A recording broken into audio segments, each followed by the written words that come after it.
Oh, pemimpin itu amir, tapi hakikatnya dia adalah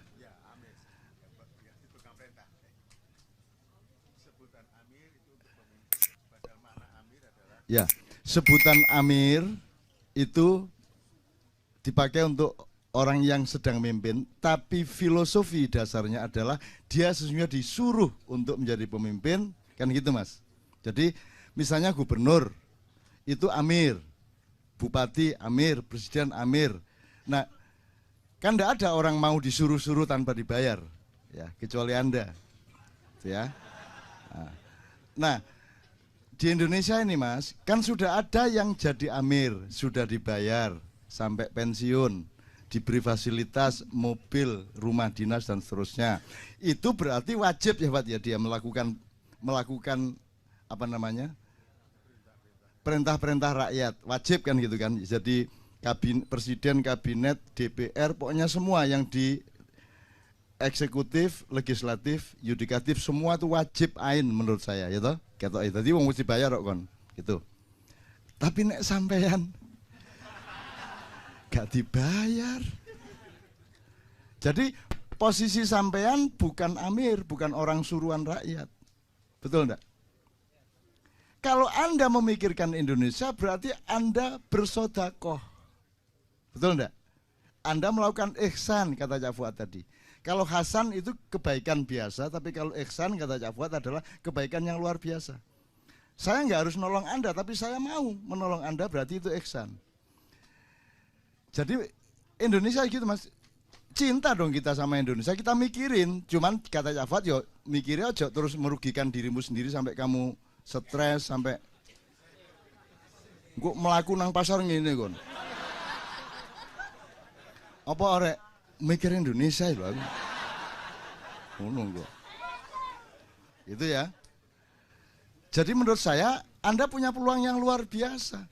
Kamu tolong Indonesia semampu-mampu kamu, ndak bisa nek nolong presiden kan ndak bisa. Nolong menteri ya gak iso wong dia gak gelem ditolong. Nolong Pak Lurah aja belum tuh dia mau kok. Ya nolong unsur Indonesia yang lain, tetanggamu kayak temanmu kayak kan bisa. Kalau Pak Lurah minta pemikiran, ya kamu kasih. Kalau dia tidak minta, kalau kamu mau ngasih ke dia ya pakai strategi kata Cak Fuad tadi. Belum tentu dia mau dikasih tahu kok. Jadi menurut saya kita punya posisi sangat bagus karena kita bukan amir, bukan pemimpin, kita hanya orang biasa. Kalau kita mencintai Indonesia kita dapat pahala. Kalau kita kemudian membantu Indonesia kita dapat pahala sangat berlipat-lipat karena fungsinya adalah sodako, sunnah hukumnya Mas. Gitu loh, jadi kan asik malahan. Dan jangan tidak mikir Indonesia, pikirin rek. Pikirin, cuman ojo sampai mejen kon ya. Itu loh Mas ya. Saya sangat memikirkan Indonesia, luar biasa saya. Cuman saya memilih tempat yang paling inti pada Indonesia yaitu wong cilik, yaitu orang-orang yang huraba seperti ini. Itu bagi saya Anda ada yang paling sejati dari Indonesia sehingga saya mau. Ini sudah 16 tahun. 16 tahun. Yang di Jombang saya sama Cak Fuad 23 tahun. Setiap bulan. Dan tidak minta biaya pemerintah, tidak punya sponsor, tidak ngemis siapa-siapa. Kita tidak mau ganggu Indonesia. Indonesia punya masalah besar kok. Masa kita mau ganggu? Kiai Kanjeng mau ke Spanyol tempo hari mau dibiayai oleh salah satu kementerian. Kita tidak mau, bukan apa-apa, bukan kita sombong. Loh, rakyat masih punya banyak masalah, masa uang segitu banyak dipakai untuk tiketnya Kiai Kanjeng? Enggak. Gitu loh Mas. Jadi kita mungkin Anda tidak bisa mengatasi masalah, saya tidak bisa mengatasi masalah, tapi paling tidak kita tidak nambahi masalah. Tidak nambahi beban rakyat, kan begitu. Maka Kiai Kanjeng ini tidak berhenti terus, ada yang kerjasama, ada yang infak, ya. Jadi ada yang nyugui kopi, ada yang enggak. Nah ini ada, ini pas ada ini. Gitu. Nah yang infak, Kiai Kanjeng juga infak, betul-betul infak. Jadi mereka tidak berharap apa-apa.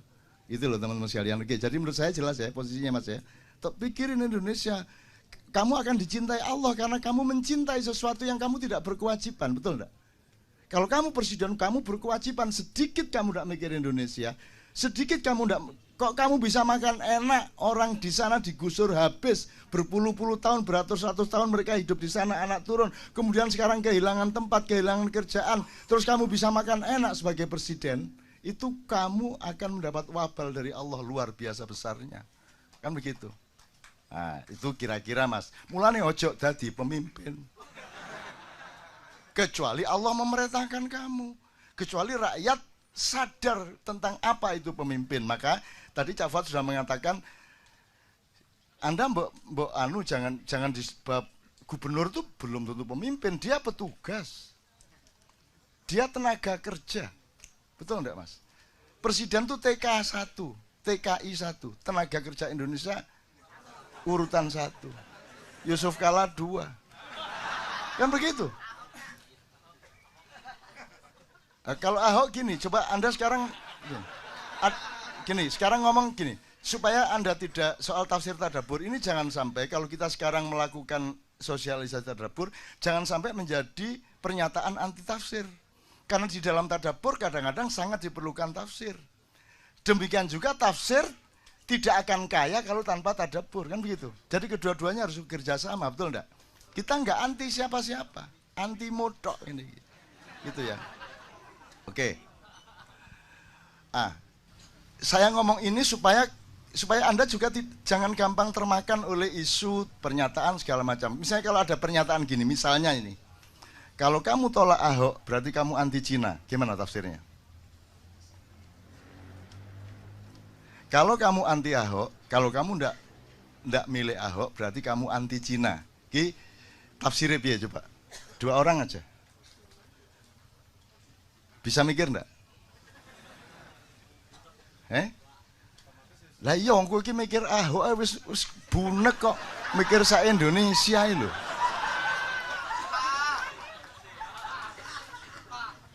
Kok kon ku mikir Ahok gak mikir awake dhewe ya dak niku.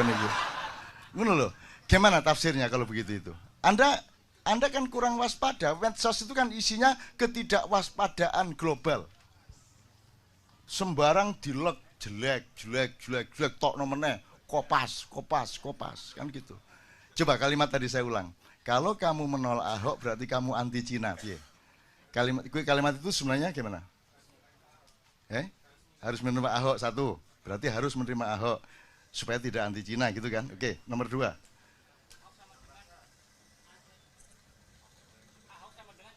Ahok sama dengan Cina. Ahok sama dengan Cina menurut dia. Jauh nggak tafsir dia sama dia? Menurut dia berarti apa tadi? Harus menolak Ahok. Kalau dia kalimat itu adalah penegasan bahwa Ahok itu Cina. Betul enggak? Karena kalau kamu menolak Ahok, kamu anti Cina, berarti Ahok adalah Cina. Kan begitu? Jadi kalimat itu bahaya banget. Makanya kamu kembali ke main resource. Kamu kembali ke sumber primer. Semakin banyak kita berkalimat-kalimat kalau tidak punya kewaspadaan, maka kita akan terjebak-jebak terus macam-macam. Dan Ahok itu bukan sesuatu yang sifatnya primer, bukan sesuatu yang sifatnya fokus, dia hanya peluru. Kamu harus tahu senapannya apa, kamu harus tahu siapa yang pegang senapan itu, kamu harus tahu siapa yang membayar pemegang senapan itu. Lah apa kon meneng-meneng gitu loh, meneng-meneng mikir-mikir sing itu kan cuma output kesekian dari sumber yang beberapa langkah di belakangnya gitu loh. Dan kamu itu bingung, takut Ahok jadi presiden, takut Ahok jadi gubernur, maksudnya jadi gubernur saiki pisan. Arek-arek iku ya arek ya opo arek wis dadi gubernur ngono lho. Dan ini kan cuman apa tuh dunia ini apa tuh Mas? Apa tuh? Wah ini iki nek tak dawakno iso guyu kekel aku. Tak nyoba dikit ya. Nyoba dikit. Saya tanya, kamu kenal iblis? Tahu, pernah dengar? Oke. Cafat sepurone kita dapur ele-elean ya. Kamu kenal Dajjal? Pernah dengar? Kamu kenal Ya'juj Ma'juj? Oke, aku sekarang. Yang tertua di antara 3 ini yang mana? Iblis. Sekarang kalau kamu lihat riwayat-riwayat yang dituturkan oleh Allah dan dari kepustakaan Islam, Iblis sama malaikat Jibril duluan mana? Iblis, dia paling senior di antara para malaikat. Ya toh? Siapa yang lebih senior dari Iblis? Nur Muhammad. Muhammad ketika belum bertajalli atau mewujud menjadi Muhammad bin Abdullah melalui ibunya dan bapaknya. Tapi dia masih berupa gelombang dan cahaya, kan begitu kan? Oke. Nah, Ya'juj Ma'juj itu lahirnya kapan? Dajjal itu ya mesti ae kon gak ro. Wong kon jumlah rambutmu ro? Ro, piro jumlah rambutmu? Aku ro persis. Jumlah daun di pohon itu persis dengan jumlah rambutnya. Gak percaya menek hitungan. Ya ngono Abu Nawas. Oke, tak terusin dikit. Ini saya ngomong soal usia tadi loh. Jadi selama 700 tahun itu 700 jadi gini. Nah, Iblis sudah tahu ya. Sebelum ada Adam jauh. Gitu ya. Kan Anda tahu Adam dibikin tapelnya itu fisiknya itu dari tanah liat. Nah, tanah liat ini yang paling mudah dicari di mana?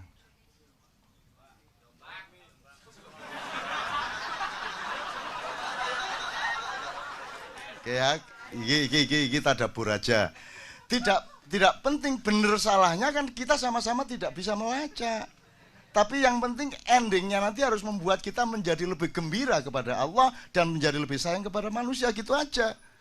Nah, soal tafsir kon iso nafsiri. Semua tafsir ketika alif lam mim ya podo, hanya Allah yang ngono tok. Lewat jan ya ro nek ngono rek. Nah, hanya Allah yang tahu, ya semua orang tahu itu. Kan artinya tidak bisa ditafsirkan tetap. Gitu loh. Dan indahnya Al-Qur'an karena ada alif lam mim alif lam ro, ada nun itu loh terutama. Nun. Wah. Gak ono dal, gandi, gak ono. Jadi gini, jadi teman sekalian, kalau Dajjal itu kan dikenal setelah ada informasi atau cerita-cerita dari para nabi, terutama Rasulullah. Mene-mene ono Dajjal ngene, ono Ya'juj Ma'juj ngene, di Quran juga ada Ya'juj Ma'juj dan seterusnya. Tapi pokoknya kalau dilihat dari eskalasi waktu berdasarkan kelahirannya dalam tanda petik kan Iblis, baru Dajjal, baru Ya'juj Ma'juj. Sekarang saya tadabur aja. Dajjal sudah berlaku sejak 700 tahun yang lalu. Kemudian memuncak pada abad 17 dan sekarang sudah berlaku seluruh dunia. Dajjal itu satu cara pandang di mana Anda ditipu, di mana Anda akan menganggap yang surga itu sebenarnya neraka. Anda diiming-imingi sesuatu dan Anda tertarik padahal itu neraka. Dan itu sudah terjadi pada kebudayaan, pada filsafat, pada apa saja, betul enggak? Yang Anda cari-cari itu, Allah sendiri mengatakan, aku bikin tampak indah dunia itu bagi orang-orang yang kafir, kan gitu. Itu. Jadi no arek, gak usah tak terus-terusan apa ya, gue tembangannya tak kayak contoh-contoh terus. Jadi Dajjal sudah berlaku sekarang. Semua sistem politik, semua sistem kebudayaan, semua sistem nilai dan kepercayaan sudah Dajjaliyah semua sekarang ini. Jadi semua polisi-polisi itu sebenarnya berdasarkan cara berpikir Dajjal tadi yang membuat manusia terbalik penglihatannya terhadap surga dan neraka. Anda sekarang ini takut nggak sama neraka menurut Anda? Wong Indonesia ini. Bener takut apa tidak? Tidak takut-takut amat toh. Kan sibuk sama ingin ke surga. Dan yang disebut surga itu pokoknya kan duwe lomah lebih besar, bojo luwih ayu dan akeh. Ngono ta sing dibayangno. Jadi aspirasi orang kebanyakan tentang surga itu aspirasi materialisme. Gitu ya. Jadi bayanginnya tetap bayang materialistik gitu loh. Padahal surga itu enggak gitu sama sekali. Aku rodok riset iki. Oke. Yang paling gampang kan Allah mengatakan surga ada 4. Ada 4. Terus warnanya hijau tua gitu ya. Terus nanti Anda punya bawahan yang namanya sesuatu yang mengalir, yang disebut sungai. Sungai itu tidak pada airnya, tidak pada tanahnya, tidak pada suket-suketnya, tapi pada alirannya, betul enggak? Kalau ada sungai tidak ada airnya, kamu mengatakan itu sungai kok enggak ada airnya. Jadi sungainya bukan air. Jadi pada apa sungainya itu? Pada sesuatu yang mengalir, sifat aliran itu. Dan kamu membawai min tahtihal anhar. Di bawahnya ada sungai yang mengalir. Jadi kamu di atasnya. Jadi kamu itu pemerintahnya sesuatu yang mengalir. Jadi kamu bisa mengalirkan sesuatu, kehendakmu, semua segala macam. Nanti kamu skenario sedemikian dan tercapai. Dan bedanya dengan yang membuat kita tidak bisa paham surga sampai hari ini adalah kalau di dunia, surganya seseorang bisa merupakan neraka bagi orang lain. Ada kamu beli motor baru, itu neraka bagi tetanggamu, betul enggak? Betul enggak?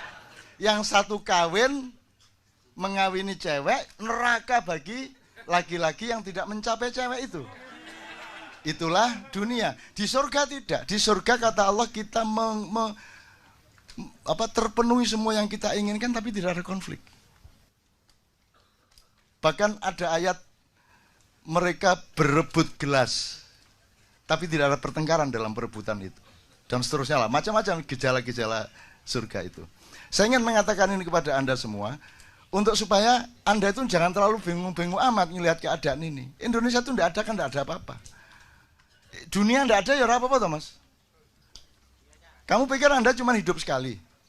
Bagaimana kalau nanti dihidupkan lagi? Iki tak tekati loh iki. Awas ngono. Ya Allah, semua jamaah KJ tolong hidupkan lagi. Sesuai dengan ayatmu. Allah mengatakan, enggak, bukan itu. Kenapa kamu ingkar kepada Allah, kata dia.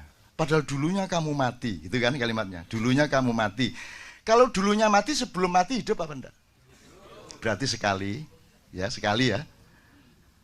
Dulunya kamu mati berarti kita tarik ke belakang, berarti sebelum mati tadi kan hidup, berarti satu kali hidup, satu kali mati. Padahal dulunya kamu mati, kemudian aku hidupkan lagi, berarti dua kali. Kemudian aku matikan lagi, dua kali hidup, dua kali mati. Kemudian aku hidupkan lagi di surga. Di ayat ini tok aja Anda hidup dua kali, baru di surga. Yang rokok lah nek kono. Tapi dengan catatan rokok yang saya bilang itu omongannya Dajjal. Kan gitu. Jadi kalau omongan saya, Anda surga. Bahwa surga keberatan sama Anda butuh tanggung jawabku. Ya ngono ya sing seger mikire ya rek ya. Oh nek kon gak duwe kesegaran ngono, wis gak enak uripmu ya sing seger. Oke. Jadi teman-teman sekalian, Dajjal sudah berlaku. Jadi pertama ketika ada penghancuran Inkamaya, penyebaran perampok-perampok dari barat ke selatan dan ke timur sampai ke Amerika Latin. Ya.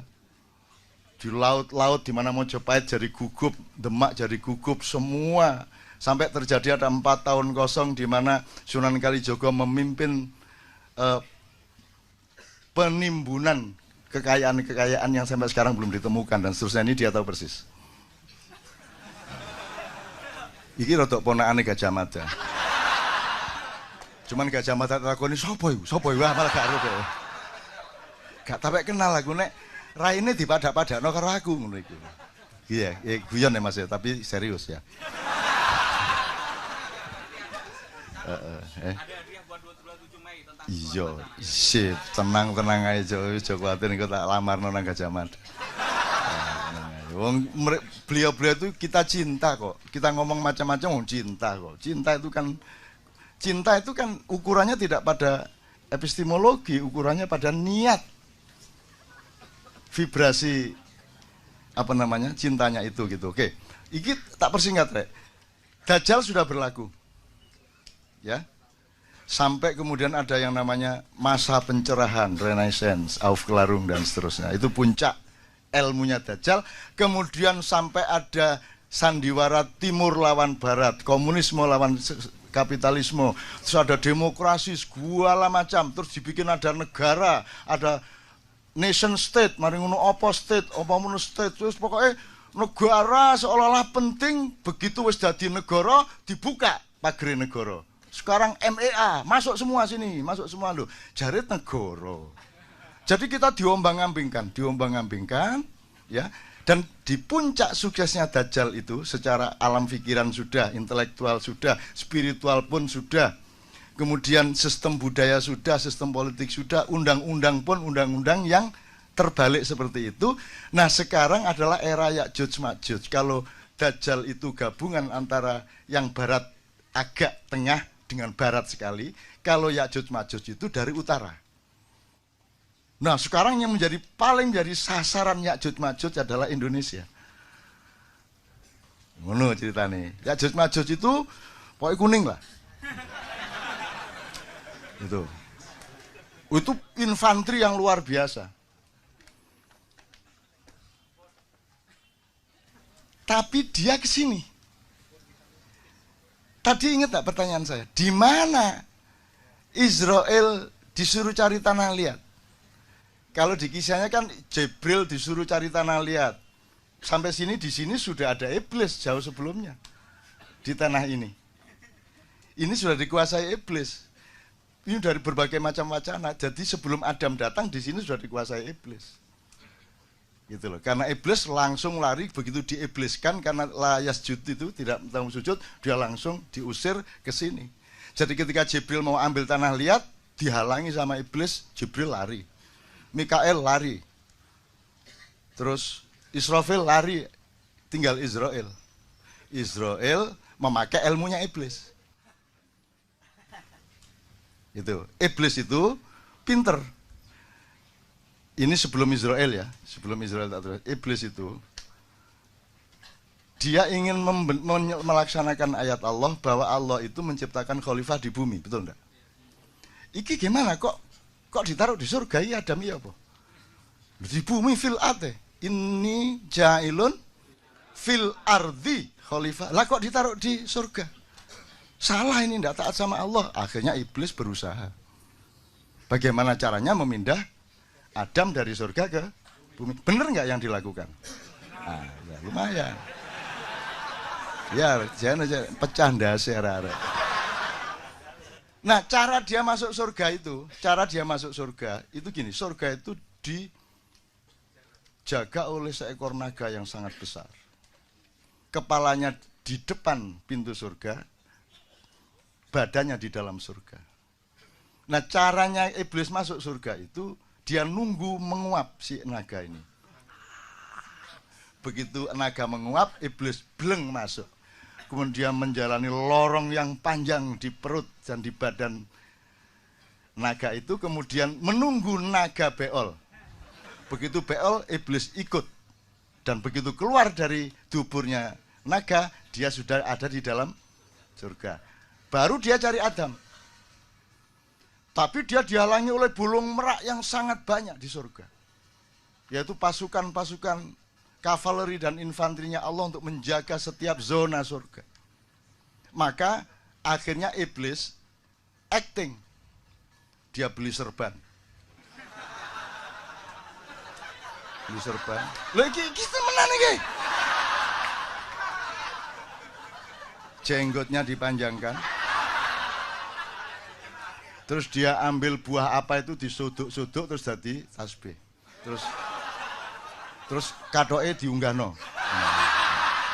Loh ini serius sih. Ini serius ini.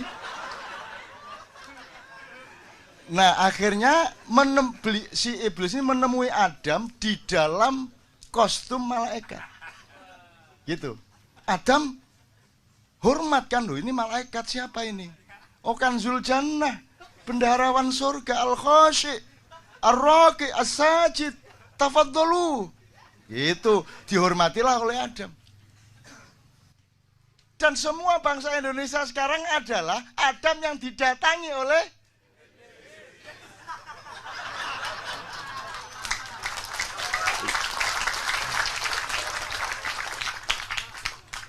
saya gondrong ini kan ada pahalanya. Bapak yang mau cak fuat cek diuring-uring aku. Karena gini loh, saya tuh didatangi orang, beberapa orang dan berkali-kali. Sopo kon? Kulo diutus Nabi Ibrahim, Cak. Besoknya lagi, sopo kon? Kulo utusannya Nabi Musa. Terus datang lagi, kulo niku utusannya Kanjeng Nabi Muhammad SAW. Kok aku dengar ngutus wong nang aku ngono. Mboten, Cak. Kanjeng Nabi niku ngersula. Ngapa kok ngersula? Ngersula itu hatinya nelongso gitu loh. Apa kok Kanjeng Nabi ngersula? Lah iya. Oleh iki orang-orang Islam sekarang itu ittiba Rasul, mengikuti sunnah Rasul kok mek jenggote tok. Mbok rambutnya ya ditiru, ngono. Ngono ceritane. Ngono ceritane. Oh iya ya, bener ya. Wah. Iya ya kok. Kabeh nabi gondrong. Dari Adam, maksud Adam nang perapatan jalan nang salon ngawur ae. Ya toh? Apalagi Nabi Nuh ndak sempat ngurusi rambut. Dia bikin bahtera begitu besar untuk 1000 pasang binatang dengan sekian ratus umat Islam. Jadi itu harus teknologi sangat tinggi. Belum lagi nanti binatang dan binatang ini selalu bertengkar dan dikasih kurungan masing-masing. Belum lagi nanti ada binatang namanya Balkadaba dan iblis masuk kapal itu dengan berlindung di ekornya Balkadaba. Nah, ini cerita lain kapan-kapan. Disitulah lahirnya tikus, lahirnya babi. Gitu. Ketika itu lahirnya. Gitu. Kon buktekno gak iso, mbantah yo gak iso. Kapok kan ya. Lah ini teman-teman, supaya Anda tuh luas dan jangan terlalu dibebani oleh hal-hal yang seharusnya tidak membebanimu. Kamu harus tetap gembira, harus tetap seger hidupmu. Dengan pengetahuan yang luas kamu kan ketawa-ketawa sendiri. Betul enggak? Terus nanti iblis datang ketika kapal mulai berangkat, banjir sudah besar, terus gitu kata si iblis. Terus sapa ya? Mboten kula. Kurang ajar ngapa kowe lene, Iblis? Itu kata si Nabi Nuh. Mboten. Pinten niki sing melok sampean niki? Berapa yang ikut sampean? Maksudnya kewan ta wong niki lho tiange kan jumlahe pinten? Orangnya berapa yang ikut sampean? Yo 300 lah gitu. Terus sing kelelep, sing kena banjir. Wah, gak iso diitung. Nek 1.000 ono. Oh, berarti menang kula kali sampean. Ngene. Iblis carane ngenyek ngono. Jadi sing melok sampean mek 300, sing melok aku 100.000. Lho, tahu kan krungu cerita ngono? Gak tahu wong aku ngarang dhewe.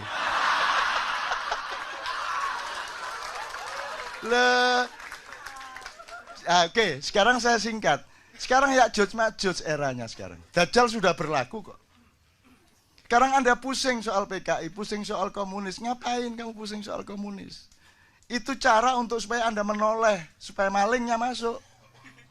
Kan begitu. Itu pengalian isu. Anda tahu, Cina itu komunis apa tidak?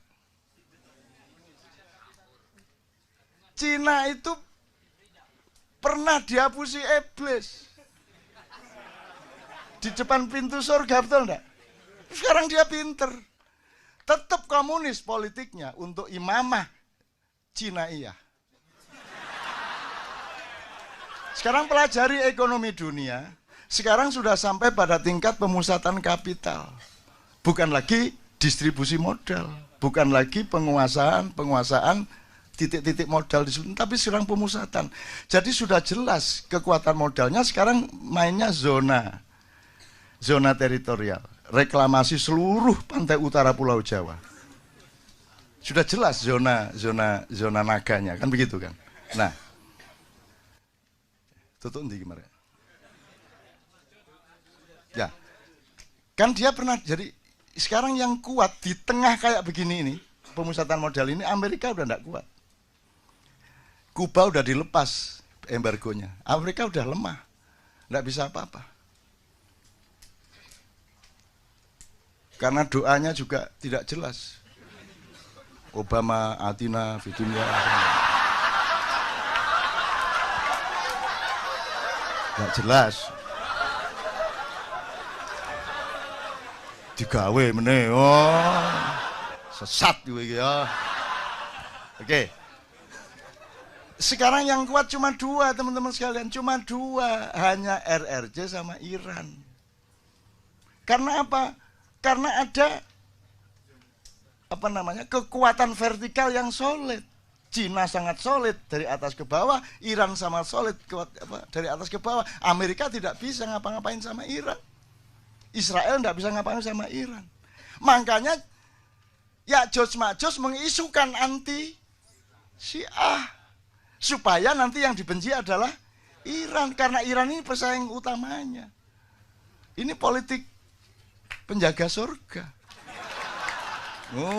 Makanya Anda disuruh benci ini, benci lah. Di sini benci gak kober, duit gak ono, benci ya op. Ya toh? Seminggu lagi kita bisa bayar utang apa tidak? Ndak ada, masuk kober benci-benci ya. Cik gendengnya ada itu.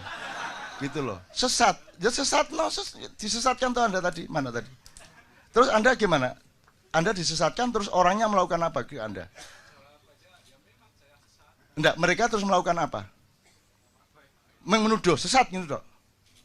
Gitu dok. Terus nolong Anda enggak? Loh. Sampean mureng-mureng no karo dhek.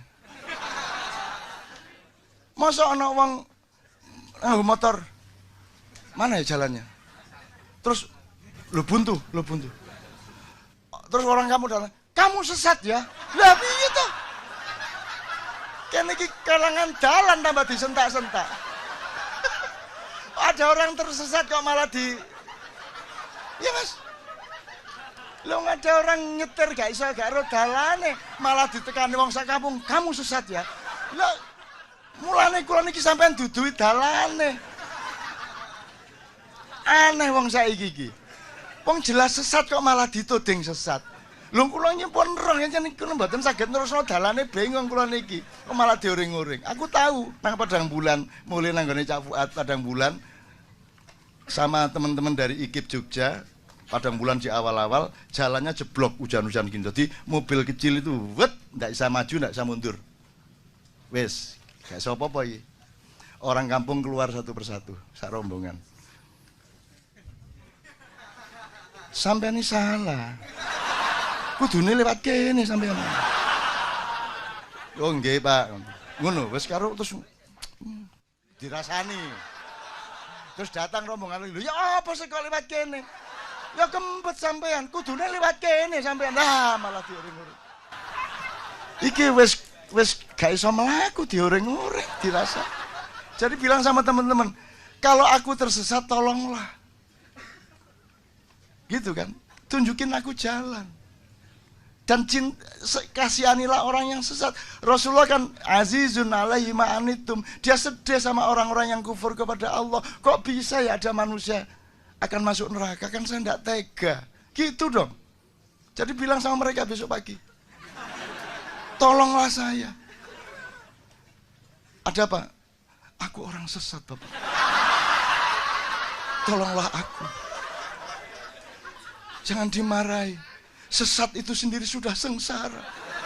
Kenapa engkau tuding-tuding aku, Bapak? Nanti aku tulis puisi loh.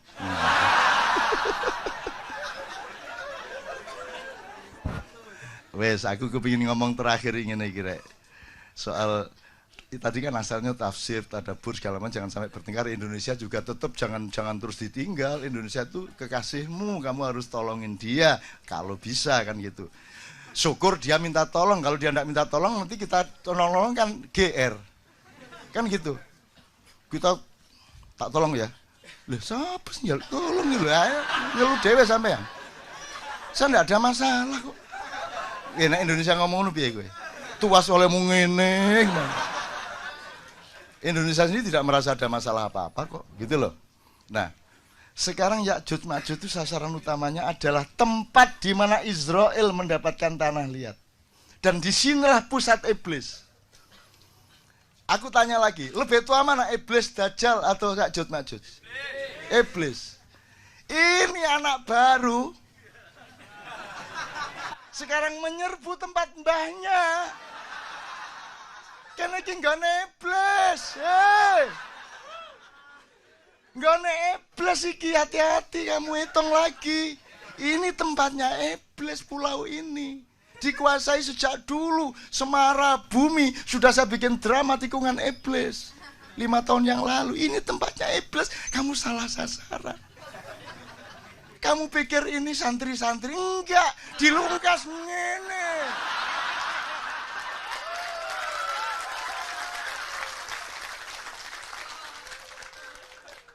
Tetapi iblis yang sudah belajar kepada Muhammad SAW. Aku tanya, apakah iblis berani melawan Muhammad? Apakah iblis takzim kepada Muhammad? Takzim. Jadi jelas lagi ya, Anda adalah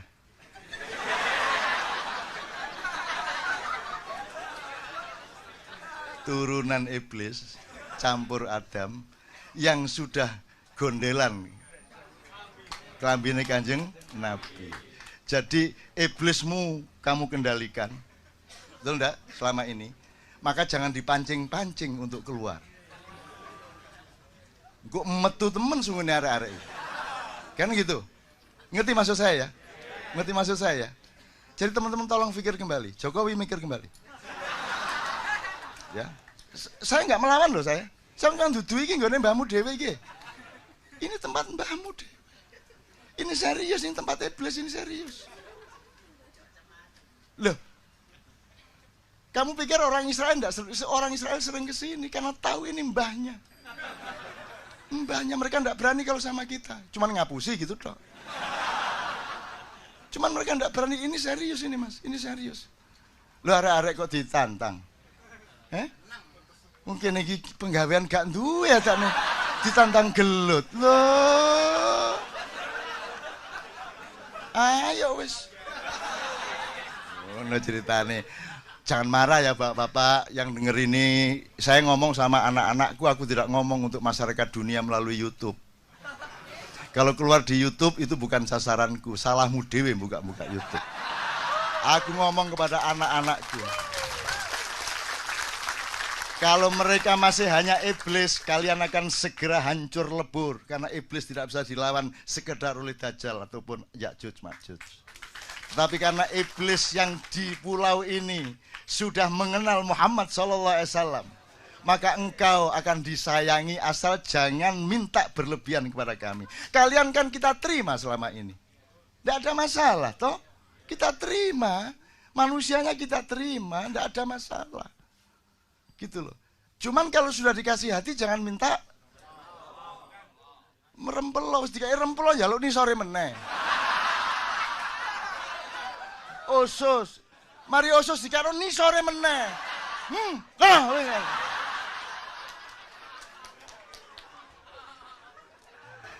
Mudah-mudahan teman-teman sekalian, ini cara kita untuk menghadapi masa depan. Kita tidak membenci Jokowi, kita tidak membenci Ahok, kita tidak membenci Taipan. Kita tidak membenci, kita cuma bilang tolong dipikir ulang. Ayo kita baik-baik ke depan. Bener nggak? Tolong dipikir. Wong kita ini mudah kok. Ini turunan iblis, ibaratnya ya. Itu sudah hafal sama macam-macam. Semua diterima di pulau ini. Siapa yang tidak diterima, betul enggak? Semua diterima. Atau orang Barat, orang Arab, semua diterima. Tidak ada masalah di sini. Nginep di rumah orang di kampung juga dengan senang hati kok, dikasih makan kok. Kita tidak anti siapa-siapa, tidak ada rasisme di Indonesia. Jangan pernah ngomong di Indonesia ada rasisme. Kita menerima mereka semua sejak berabad-abad yang lalu.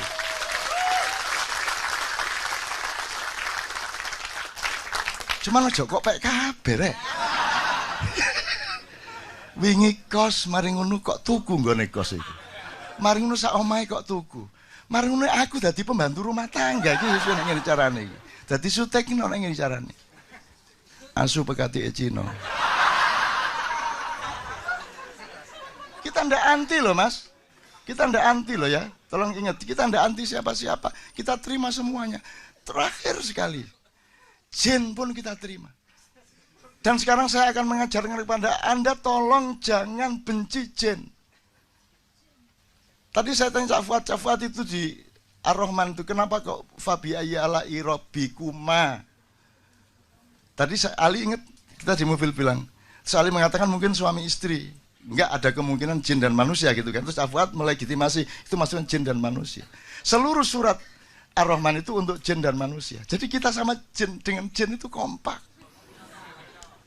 Kenapa kalau ada jin merasuki atau siapa merasuki kamu tuduh itu jin, terus kamu keluar. Nanti aku bacakan mantranya Nabi Sulaiman. Itu kejem banget karo jin. Kejem banget. Asal dikit-dikit ada bahkan di syuting tuh. Menangkap jin. Wah. Kamu kok kejem amat sih sama sesama makhluk Allah. Akhirnya datanglah utusan masyarakat jin ke Kadipiro. Cak, tolong bilang sama manusia. Itu yang nakal jin itu cuma ada 0,01%. Bayangin kalau yang nakal itu 5% aja dari jin. Yang jumlahnya beratus-ratus kali lipat dari bangsa Indonesia. Kalau mereka nakal, setiap sidang kabinet kesurupan kabeh. Bener nggak? Setiap orang Jumatan, khotibnya kesurupan. Setiap sekolahan di kelas, gurunya kesurupan. Setiap orang tidur dengan istrinya, suaminya diganti jin. Dan mereka mampu melakukan itu semua. Ayo, awas engko. Mas iki sampean temen kok.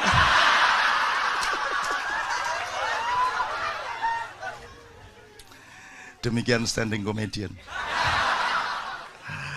Jadi Mas, ojo terlalu cemas. Ayo kita pahami seluas-luasnya ya supaya Anda tetap bergembira dan Anda tidak membenci orang yang menyakiti Anda. Karena Rasulullah tadi mengatakan Cak Fuad dulu pernah menjelaskan, kalau orang Yahudi itu kalau dipukul dia membalas. Bahkan itu menjadi hukum. Kalau orang Nasrani sangat arif, dipukul pipi kanan, pak, ngomong. Kalau Islam, kata Cak Fuad di Padang Bulan, Islam sangat rasional di tengah-tengah, itu namanya ummatan wasaton. Kamu punya hak membalas. Tetapi kalau kamu memaafkan, itu lebih mulia di hadapan Allah Subhanahu wa taala. Lah, itu Pak, gitu. Dan itu yang saya tawarkan di Kendiri Cinta. Kita tidak menjadi golongan, kita tidak akan bikin golongan independen untuk mencalonkan gubernur. Enggak. Kita melepas Anda semua, Anda jangan percaya sama saya. Anda jangan percaya sama Cak Fuad, sama siapapun. Percaya kepada Tuhan, kepada Muhammad, dan kepada yang benar. Saya tidak ada, Anda ada masalah. Cak Fuad tidak ada masalah. Gitu loh. Jadi jangan menjadi kultus. Maka tadabbur di Ma'iyah ini tidak menghasilkan madhab. Ya toh?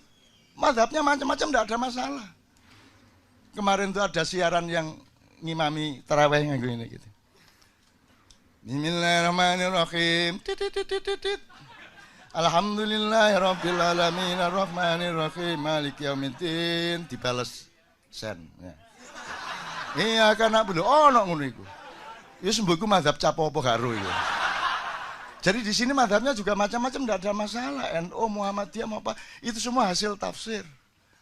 Tapi harus dikembalikan kepada tadabbur. Anda boleh masuk NU, boleh masuk Muhammadiyah, boleh masuk mana saja, boleh milih mazhab yang mana saja. Tapi kembali kepada tadabbur, yaitu bahwa outputmu lebih rahmatan lil alamin untuk siapa saja. Betul tidak Mas? Oke. Tepuk tangan untuk iblis. Terus ada 1-2 hal lagi yang Amir udah ya? Amir udah ya? Oke. Saiki jam piro? 2:30. Kenapa engkau begitu sehat? Hah? Hah? Karena menerima. Maka engkau menjadi sehat. Ada sih sebenarnya, tapi engkau kapan-kapan lagi. Oke, sekarang 2 orang lagi deh, kalau cuma setengah jam, tinggal 2 orang lagi untuk Cak Fuad. Jeda dulu kayaknya. Oke, nanti kita akhiri dengan musik ya. Udah siap sekarang? Udah sip, oke. Nanti kita puncai dengan musik, yuk. Oh, Kono aja macam-macam lho ya. Simple aja ya. Ini iki awam-awam arek-arek iki ya. Iki rada goblok-goblok. Ya.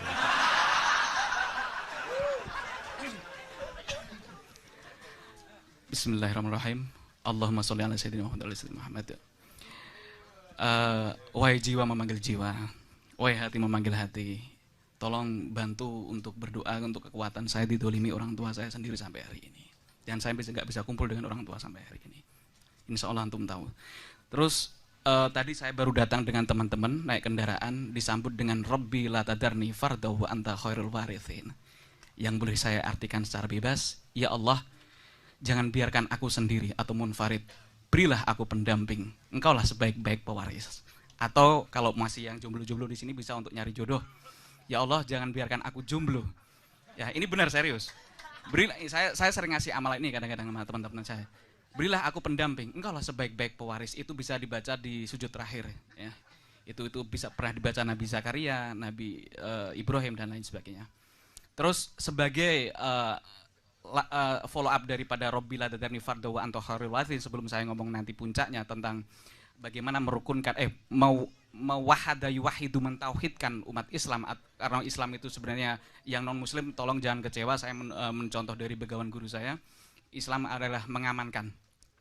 Jadi nanti puncaknya di situ, mungkin untuk oleh-oleh 27 Mei nanti. Ya, tentang tadabbur tadi saya bisa menambahi sebagai lata dari fardahu anta khairul warithin, bahwa tadabbur itu kan kita pernah lihat keringat Nabi itu wangi. Saya Abdul Qadir Jailani pun digigit nyamuk pun juga nggak terasa. Saya menambahi di situ karena sebagai Rabbi la tadarni, sebagai kawan, sebagai guru, sebagai apa. Lah sebagai munfarid kepada pewarisnya, saya dari tadi selalu mengatakan Rabbana ma khalaqta hadza batila.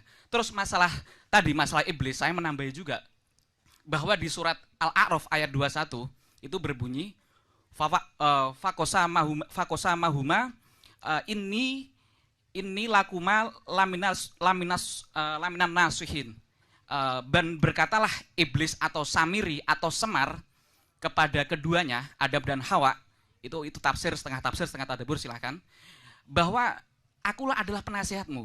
Saya pernah mendengar dari begawan guru pernah ngomong orang sekarang itu penceramah atau apa sukanya nasihat menasihati. Saya tidak setuju di situ. Itu di surat Al-A'raf ayat 21. Terus saya kemarin SMS dengan kawan saya, seorang kiai host dari Tapal Kuda, yang saya katakan, saya mau curhat aman jenengan sebagai penerus Al-Makfurah titik-titik, kenapa lambang Majapahit atau Surya Majapahit itu jumlahnya 9, dan diteruskan ormas Islam terbesar di Indonesia, kenapa tidak 11? Ya, karena dasarnya jelas di surat Yusuf ayat 4, kalau Nawakartika atau bintang 9, mungkin hanya pas ketika zaman wali atau zaman awalnya berdiri organisasi tersebut. Kalau ukurannya sahabat 4, kenapa Imam Hasan tidak dimasukkan padahal dipilih lewat suro dan memimpin selama 6 bulan lebih, walaupun sehari bagi saya kalau khalifah tetap saja khalifah. Ya. Assalamualaikum warahmatullahi wabarakatuh. Selamat malam semuanya dan ayahanda Cak Nun dan Cak Fuad. Perkenalkan sebelumnya nama saya Anissa. Singkat saja, karena saya ingin tahu. Pertanyaan ini akhir-akhir ini berseliweran di kepala saya dan penasaran sekali ingin tahu jawabannya. Pertanyaannya itu adalah, keimanan kita itu otoritas kita atau otoritas Tuhan? Atau kolaborasi keduanya? Dan bagaimana kolaborasinya itu? Kalau misalnya kolaborasi. Lalu yang kedua, bagaimana kita bisa mencapai standar umum keimanan yang baik dan bagaimana mempertahankan keimanan itu? Ya, sekian pertanyaannya. Terima kasih. Assalamualaikum warahmatullahi wabarakatuh.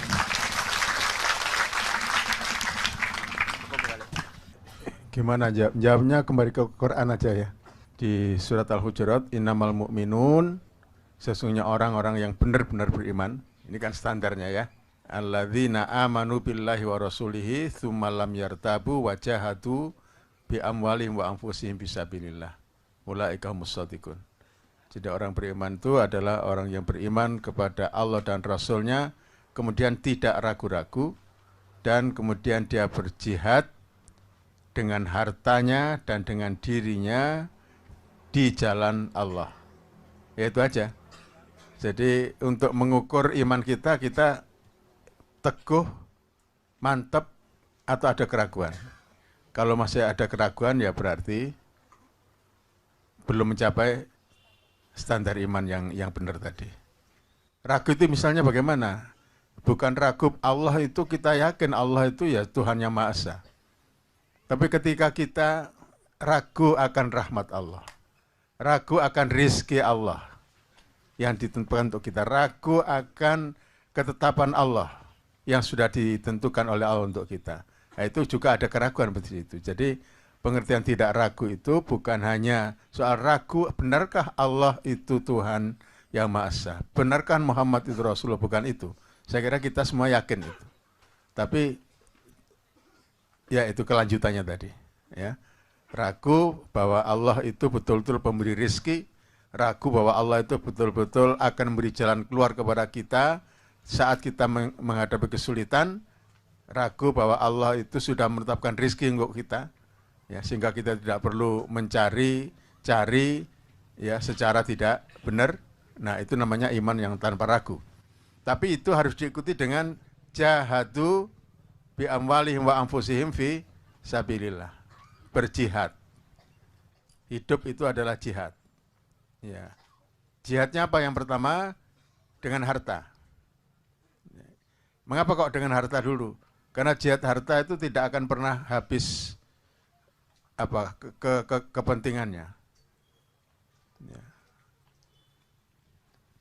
Jadi tidak akan pernah kemudian ada masa di mana orang sudah tidak perlu lagi berjihad dengan harta. Karena sepanjang sejarah manusia juga ya memerlukan ini jihad dengan harta. Ya, untuk membantu orang miskin, untuk membantu orang yang kesusahan. Karena memang di dunia ini tidak ada pemerintahan yang dapat menjamin keadilan. Sehingga ada orang-orang yang termiskinkan. Ya. Nah, misalnya maka jihad bi amwalikum ini nomor 1. Baru setelah itu jihad dengan diri sendiri. Ya, yang itu artinya sangat luas. Jihad dengan pikiran, dengan waktu, dengan tenaga. Baru kalau memang diperlukan, sak nyawane pisan. Nah itu bi ampusikum itu nyawa, jihad dengan nyawa itu memang diperlukan tapi pada waktunya. Bukan berarti kemudian wah kewajiban jihad kok gak ono musuh ya, ndolek musuh nek ngono ya diperangi. Jadi menciptakan musuh untuk diperangi, bukan begitu, ya. Jadi jihad bi ampusikum itu sangat luas pengertiannya. Termasuk kalian, kita semua datang ke sini ini juga jihad ini. Ya, ini jihad kita. Nah, jadi itu salah satu saja kita ambil penjelasan Quran langsung mengenai standar keimanan. Di ayat yang lain ada itu. Innamal mu'minuna alladzina idza dzukirallahu wajilat qulubuhum wa idza tuliyat alaihim ayatuhu zadatuhum imana wa ala rabbihim yatawakkalun. Misalnya itu, dan masih bisa cari lagi dalam Al-Quran. Tapi saya kira itu aja yang paling pokok saya sampaikan. Terima kasih. Saya melanjutkan ini nanya ke Cak Fuad. Ada ayat lain Cak Fuad yang menunjukkan hubungan timbal balik antara kadar keimanan seseorang dengan ujian Allah. Kalau nggak salah ada, apakah engkau mengira engkau sudah beriman sedangkan engkau belum mendapat? Ya. Ya. Am hasibtum an tadkhulul jannah walamma ya'lamillahu alladhina amanu minkum walladhina maaf ya. Walanabluwanakum bisya'in minal khauf dan seterusnya. Jadi memang iman itu harus diuji. Ya. Harus diberikan ujian. Rasul mengatakan bertambah kuat iman seseorang, bertambah besar ujiannya. Itu memang dinyatakan secara eksplisit oleh Rasulullah, dan di dalam Al-Quran juga bisa kita cari hubungan antara keimanan dengan cobaan dari Allah Subhanahu wa Ta'ala. Ya. Oleh karena itu, ketika kita menerima cobaan dari Allah Subhanahu wa Ta'ala berupa sakit dan lain sebagainya, itu harus juga kita sikapi sebagai salah satu cara kita untuk naik kelas dalam keimanan kita. Ya. Saya kira begitu tambahnya.